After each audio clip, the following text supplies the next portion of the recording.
Welcome to Jokes Room, your daily dose of laughter.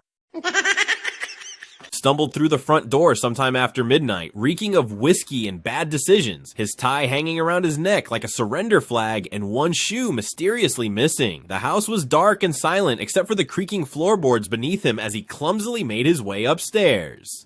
Somehow, through years of marital survival instinct, he managed not to wake his wife as he collapsed into bed beside her, still half-dressed, and within seconds he was snoring like a chainsaw in a wind tunnel. But then something strange happened. Bob opened his eyes and found himself standing before enormous pearly gates glowing in heavenly light. Clouds drifted lazily overhead, while an elderly man with a flowing white beard flipped through a giant book.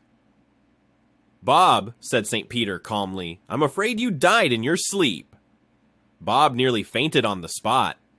"Dead? No, I can't be dead. I've still got things to do, bills to ignore. Football season starts next month. You gotta send me back." St. Peter sighed sympathetically. "There is only one option available. You may return to Earth, but only as a chicken." Bob was horrified, but desperation beat dignity. "Fine, anything. Just send me somewhere near home." In an instant, there was a blinding flash, and suddenly Bob found himself standing in a muddy farmyard covered in feathers, pecking at dirt with tiny clawed feet. Panic surged through him as he squawked uncontrollably until a confident rooster swaggered over, chest puffed out like he owned the place. "Well now," the rooster said, "you must be the new hen. How's farm life treating ya?" Bob wobbled awkwardly. "Honestly, terrible. And I've got this weird pressure inside me like I'm about to explode." The rooster chuckled knowingly. "That's because you're ovulating. Relax, sweetheart. You're gonna lay an egg."